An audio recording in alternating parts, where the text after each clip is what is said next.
Welcome to This Explainer. Today, we're diving into a genuinely fascinating 2014 text by Xu Feng called Reading the Book Without Words. It offers a completely different lens through which to view human behavior, and honestly, by the end of this, it might just completely change how you handle the criticisms and judgments you face in your daily life. But before we get into all that, let me ask you a question. What do you think is the absolutely hardest book in the world to read? Really, take a second and think about it. Is it some dense philosophical text? Maybe an ancient manuscript in a dead language?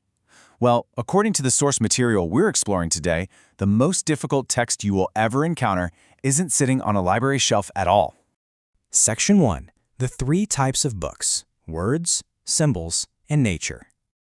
To understand what this hardest book actually is, we first need to look at how Xu Feng categorizes the three specific types of books we encounter in life. Step 1 is the absolute simplest: books with words. Think newspapers, magazines, stuff online. Practically anyone can learn to read these. Then, Step 2 gets a bit more abstract: books with symbols. This includes sculptures, paintings, music. It takes a slightly higher level of interpretation to truly read a symphony or a canvas. But Step 3, that is the ultimate level, the books of nature, which basically encompasses absolutely everything else. The text notes that this third level is by far the most esoteric. In fact, historical figures like the illiterate 6th Zen patriarch Huning achieved enlightenment specifically because they mastered reading this third type of book. So what exactly is it? The book without words refers to all images and things in nature that possess neither written words nor man-made symbols. It's the raw, unfiltered reality around us. Reading this book means learning to accurately read things, phenomena, and most importantly for us today, people. If you want to elevate your understanding of the world, this is the book you really have to learn to read. Section 2. Essence revealed by phenomena: the smell of truth. Okay, so how do we actually read it? Well, what's really interesting here is how this text takes a highly abstract philosophy and grounds it in super visceral, everyday experiences. The core argument is that a person or an object's internal nature always reveals itself externally. Think about it. If someone eats garlic or green onions, they might have no idea they have bad breath, right? But everyone else around them can smell it perfectly. Or take the durian fruit. If you've ever been near one, you instantly know its distinct, overpowering scent. It literally cannot hide what it is. The exact same goes for the beautiful fragrance of a flower versus the inescapable stench of dog droppings. The internal attribute naturally gives off a corresponding smell or vibe that the rest of the world can easily detect. So here's the absolutely crucial point. The essence is revealed from the phenomenon. You don't need a written label to tell you a flower is a flower, right? Its scent tells you everything. Applying this to the book without words, if you want to know a person's true internal structure, you don't need to read their resume. You simply have to observe the phenomena they produce, what they've consistently said and done over time. Their actions and their words, that is the scent of their internal essence.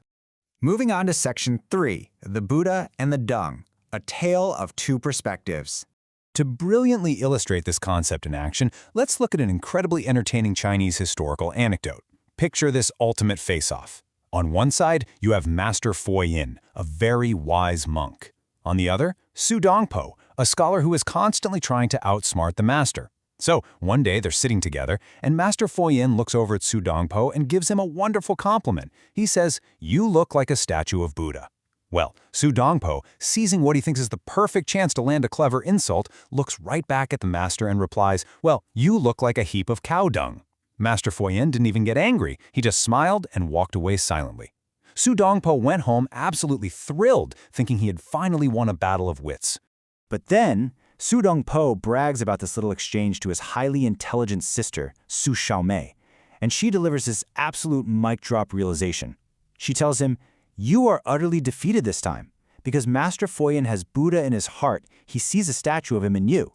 But you have a heap of cow dung in your heart, so you see that in him." Just wow. This is the very core of reading the book without words. Our judgments of others don't actually describe them. They expose our own internal state. And this brilliantly illustrates a universal rule. People who constantly demean, mock, criticize, and insult others are really just revealing their own ugly internal souls. They're projecting their internal cow dung onto the world. On the flip side, benevolent people see benevolence. The text uses this great analogy. Flies and mosquitoes will consider you disgusting because their very nature is drawn to the disgusting.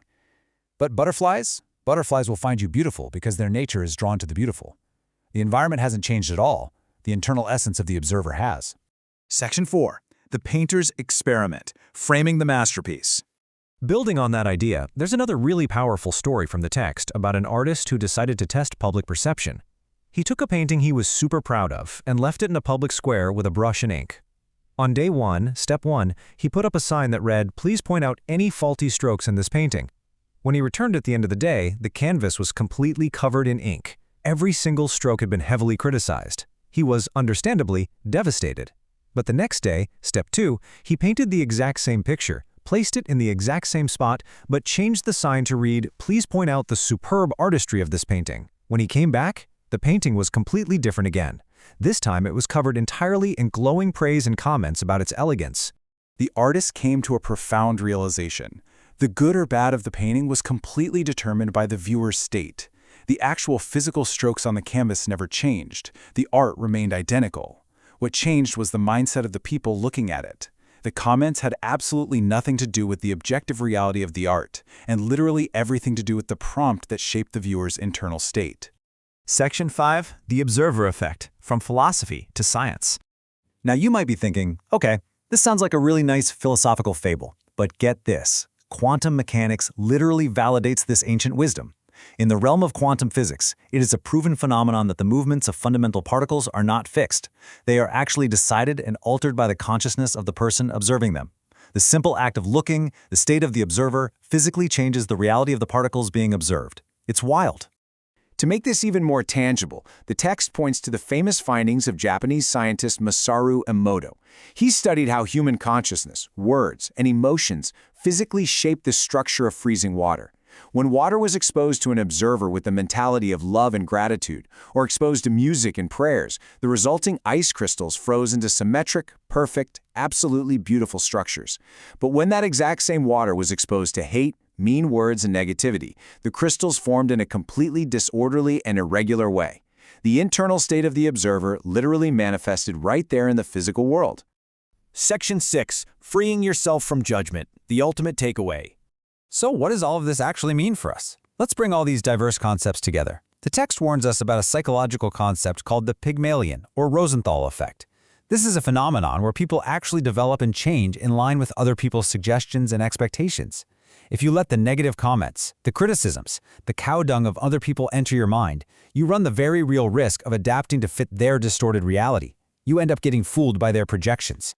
And this brings us to the most empowering piece of advice in this entire explainer. If someone comes up to you and accuses you of being mentally disordered or attacks you with vicious criticism, just smile. Really, do not let it upset you. Why? Because by reading the book without words, you now know that they are simply revealing their own disturbed internal state. They are the ones who are disturbed. And conversely, if someone praises you as a saint, do not become blindly proud. Their praise is simply a reflection of the rich, beautiful, saintly spirit residing within them. You must commit only to yourself, ignore all that outside noise, and realize that every comment is just a mirror, reflecting the speaker, not you. The insights we've covered today come from just one text, but it's really worth noting that Shufeng has written over 100 articles on Revelations, just like this one, all designed to help people find their own enlightenment by learning to read the world differently. So I want to leave you with this final, provocative thought. As you go out into the world today and interact with people, keep your eyes open, read the phenomena, read the essence, and ask yourself, if someone judges you today, what are they really revealing about themselves? Thank you so much for joining me for this explainer. Now go out there and confidently read the book without words.